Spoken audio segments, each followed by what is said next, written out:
I have one mindset that has changed my life forever. That might be a bit strong, but now you're watching. So, hi. I want to make a quick video about motivation and a mindset that has helped me tremendously in my daily work.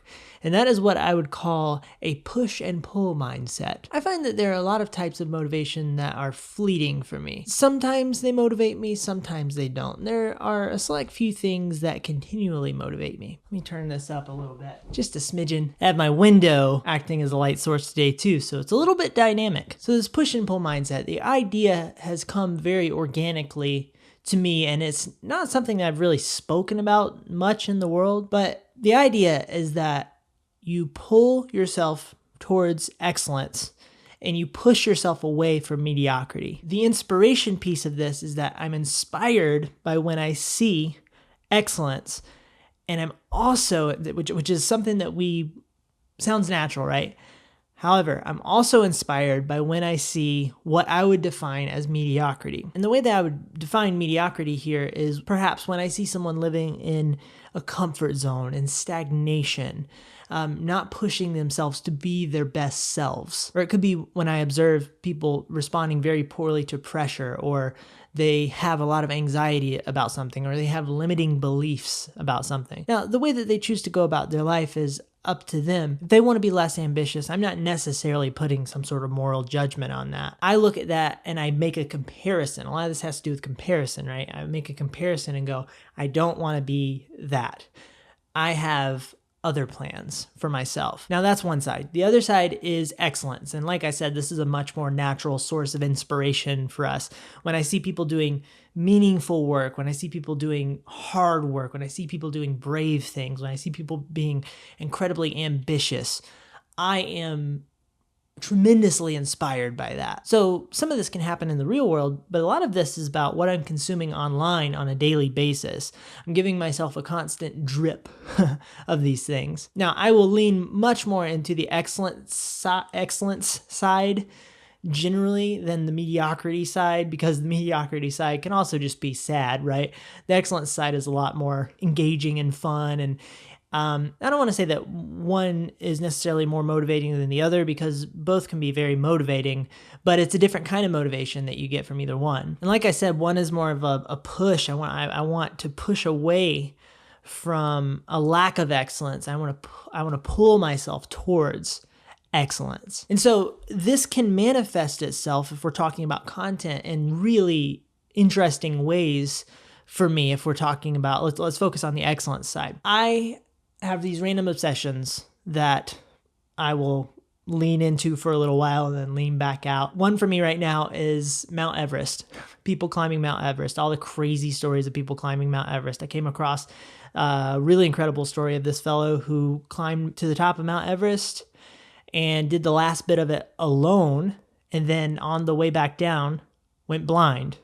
He became snowblind and had to climb back down to, I believe it was Camp 4, blind, alone. And I took about, 10, 15 steps, and everything just went completely white. Insane story, and the perseverance that he shows in his story is really incredible and really inspiring. So I get it from a lot of very obscure places. Now another one is a person, Gordon Ramsay. I think he's an incredibly inspiring individual. He's worked incredibly hard. He's incredibly talented. He's obsessed with excellence. He is an excellent TV personality, just a very inspiring guy. Love you. Don't be stupid. Don't be so stupid. But there have been countless people, creators, other people. It fluctuates. It tends to be very ambitious people. And it can be anybody who has a craft that is excellent at that craft. I love excellence. It is so exciting and so motivating. Now, back to the other side. I think the power of pulling from this side as well is that it makes seeing that side in the world turn into something that you can use. It can become a power for you to grow. And people will push back on the idea of comparison sometimes. Just be yourself, and comparison is the thief of joy, and things like this. I don't think that's true.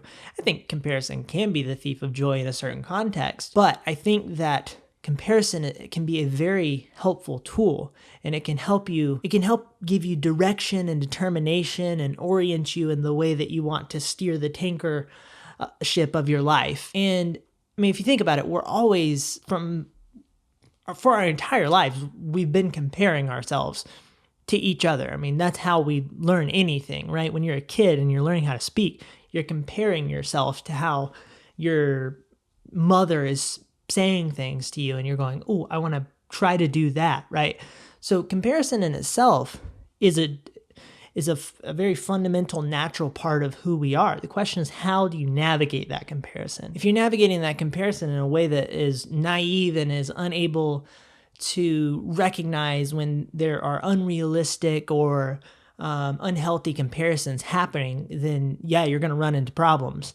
But you have to navigate that thoughtfully, just like anything else in life. And then there's this component of building. So you can compare and then build and then insert things that make you uniquely you into the equation, into this big soup of expression, right? And one of the powers of the interwebs is that we can get ourselves around people who are excellent and inspiring very easily. That's a beautiful tool. And that's one of the really cool things about social media. We speak about a lot of the bad things, right? But that's one of the really amazing things, is that you can put yourself around groups of people who are in the direction you want to go, or people who you discover who you maybe didn't even know you wanted to go that direction, but now you're watching them and you're going, oh man, there's something about that I love. And then you can incorporate that into whatever you're up to. You can do that on a daily basis. You can have that constant drip into the metaphorical veins of your life journey. And we can grab this inspiration from all over the place, right? Online, YouTube, books. I'm a Christian. I'm going to be grabbing inspiration from the Bible. Anything that can put excellent human stuff in front of your eyes, we can be inspired from. It's not exactly like putting yourself in the presence of excellent people in real life and talking to excellent people in real life, or even talking to them, over the internet. And I would never, ever want to discount the power of actually being in the same room as somebody who's very inspiring. But the online world can be great supplementation on a daily basis, especially if you live in the deep mountainous woods of West Virginia, and you're not necessarily getting to like creator events all the time or something. This is a really good resource. So in terms of mindsets for actually accomplishing this, I would say it's important to have strategies and habits on a daily basis to engage with this stuff. Like, pay attention to what type of content you're engaging with on a daily basis and how it's making you feel. And this is something I have to tell myself as well. In terms of how you're engaging with it, because we can look at something and engage with it in different ways. Be willing to strive for excellence. Be willing to look at somebody who is very ambitious and go, I want to incorporate that into myself. Not, oh, that's great that person's doing that. I don't think I can, or I'm not going to try to want to. Be willing to look at them and go, I want to use this as fuel to go for it in life. As you're engaging with this stuff, it's important to make application. Be active. Have good, productive habits to apply this inspiration to. Take the inspiration that's coming in, the big glowing ball of inspiration, and put it to use. Don't just let it sit there. Put it to use. Use that inspiration. Use that energy. And go fly, you beautiful eagle, you. And make it specific.